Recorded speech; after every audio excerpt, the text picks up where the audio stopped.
Knowing what your and your partner's current and future expectations are is absolutely essential to a successful relationship. Stay with me and we will discuss why.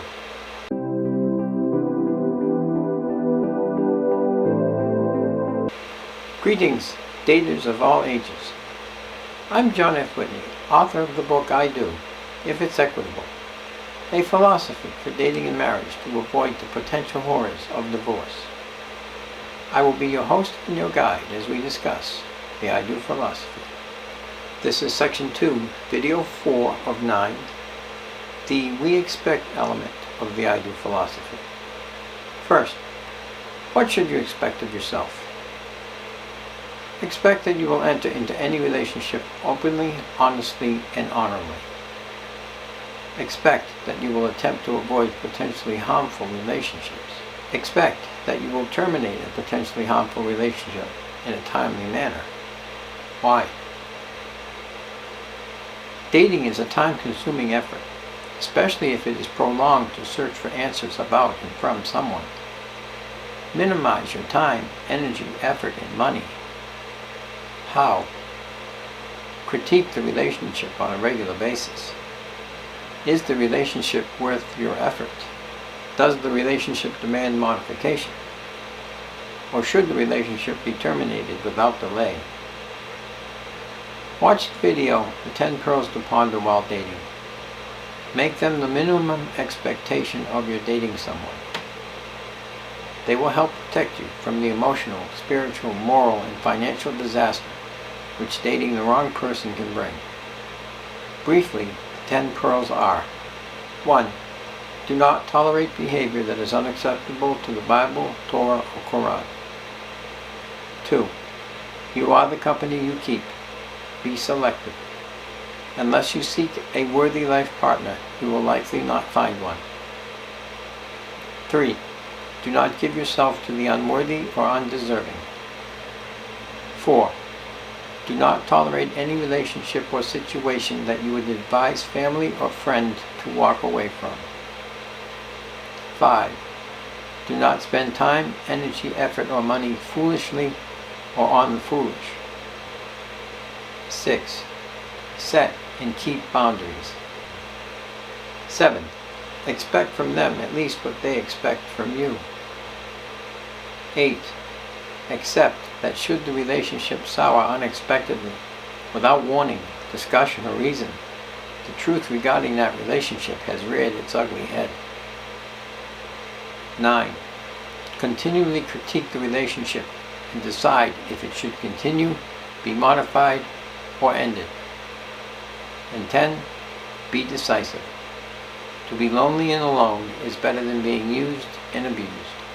Next, expect that you will employ the absolutely essential, all-important critical eye. What is the critical eye? The critical eye is being able to see someone for what they truly are, not what you wish they were. It demands you assess a situation or a person in a dispassionate manner, devoid of emotion, absent of feelings. It is the ability to accurately assess any given situation or person, accepting the potential outcome, no matter how disappointing the outcome may be. For example, she might be a virtual goddess that all men would gladly worship, but she might also be greedy and selfish. He might be a stud that all women would die for, but he might also be obnoxious and vulgar. Purchasing a new Corvette might help you score with the ladies, but it might also put an impossible strain on your finances.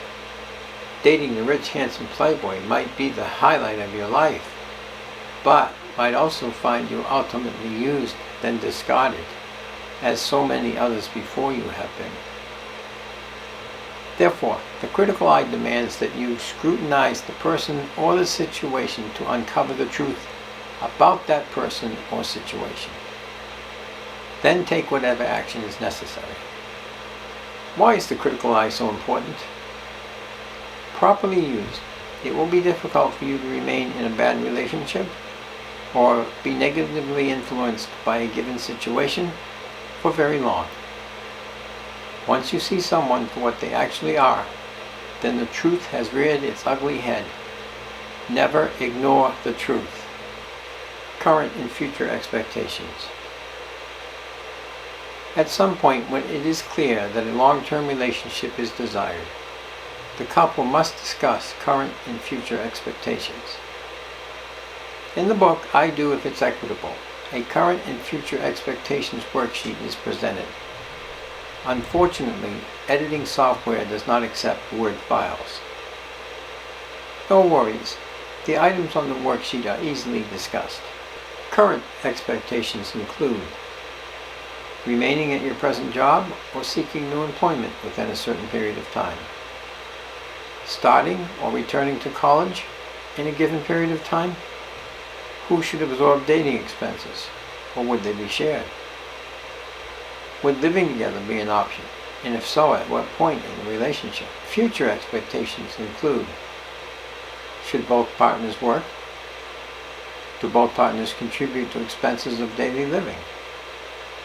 Is an apartment adequate, or is a house expected, and if so, within what time frame? Will one or both partners' credit rating be high enough to justify the purchase of a home? Will one or both partners' incomes contribute to the purchase of a home? Are children expected? And if so, does one partner remain at home to care for them? Is transportation stable for both partners? Or will one require a new car within a given time frame? Are vacations expected? And if so, how often and where to? Is a small private wedding enough, or is an elaborate wedding desired? Will one or both partners' families be able to assist in the wedding costs? Where will the honeymoon destination be? Both partners should discuss their responses item by item, propose solutions, and based upon the truth which surfaces, decide if the relationship should continue, be modified, or ended. Be sure to document the decisions made regarding each issue, as they will become entries in a future contract each will abide by. Finally, expect that at some point in the relationship you will begin discussing the I Do philosophy with those you date or consider marrying. Why? Communication is central to any successful relationship. The I Do philosophy demands honest and open communication from you and your partner. Therefore, to assure honest and open communication will exist, after you decide to date one person exclusively, implement the current and future expectations discussion, and both partners should read the book, I Do If It's Equitable. Why? To advance the relationship, modify it as necessary, or terminate it before the emotional or financial costs become too high for either of you. Now, the purpose of this element is to allow both partners to honestly and openly address what they expect of themselves, the other person, and the relationship before and during marriage. The goal of this element, its primary goal, is to begin honest and open communication before the marriage. Remember, if you cannot discuss and resolve issues before marriage, it is unlikely that they will be discussed or resolved during marriage. The secondary goal is to discover ulterior motives a person might have, or if none exist, to address unreasonable or impossible expectations earlier rather than later in the relationship. For example, the woman might expect the man to provide her a house within 3 years of marriage. The man's credit rating and/or income might not allow this. Decisions can be made, options can be considered, and possible solutions discovered. From this, the couple can accept his credit status and/or income limitations before the marriage, and can work together to address the expectation or abolish it before the marriage. If one partner has champagne tastes on a beer budget, it is better to know this before the marriage. If you are destined to be judged a failure by not providing a house or a BMW or whatever on time, better to discover this before the marriage, not after. Consider a more benign reality: meals. Presume the expectation is that both will share cooking. However, he or she may not want to cook. Fine, dine out. He or she may not be able to afford to dine out too often. Now what? Is one partner expected to do all the cooking? Is that partner expected to pay for any dining out expenses? Should he or she be expected to learn how to cook? Or will this apparently benign discovery foretell of potential future animosity and disaster? A real-world example I call a shopping we will go. The scene is a young couple, he and she, paying for groceries at supermarket checkout line. The female cashier says, "That will be $70.06. She says, "I have a penny." He says, "Gas was $20 and change yesterday. As I recall, you had the same penny then." She says, "But I cook the meals. Think of what you would have to pay to take us out to eat. This is cheaper." He says, "I can cook for myself or take myself out to eat." She says, "But I don't work anymore, so I can stay home and take care of the kids." He says, "You were working when we met, and besides, they are your kids." At this point, the female cashier says, "Well, that seems fair. You buy it, she cooks it, and takes care of the kids." At this point, the guy looks at me and says, "We can never win this battle, can we?" Now, clearly, the man's animosity and the woman's justifications with the situation can only lead to disaster. It is also clear that this couple failed to discuss their respective expectations, specifically her quitting work and his expectation that she should contribute to the expenses of daily living. I will not expect anything of my partner that I cannot or will not expect of myself. I will not expect from my partner any material possession that I can earn for myself or that I cannot afford by my own means. I will not expect my partner to be a means to a material, financial, or emotional end. I will not expect to gain more from the relationship than I equitably earn.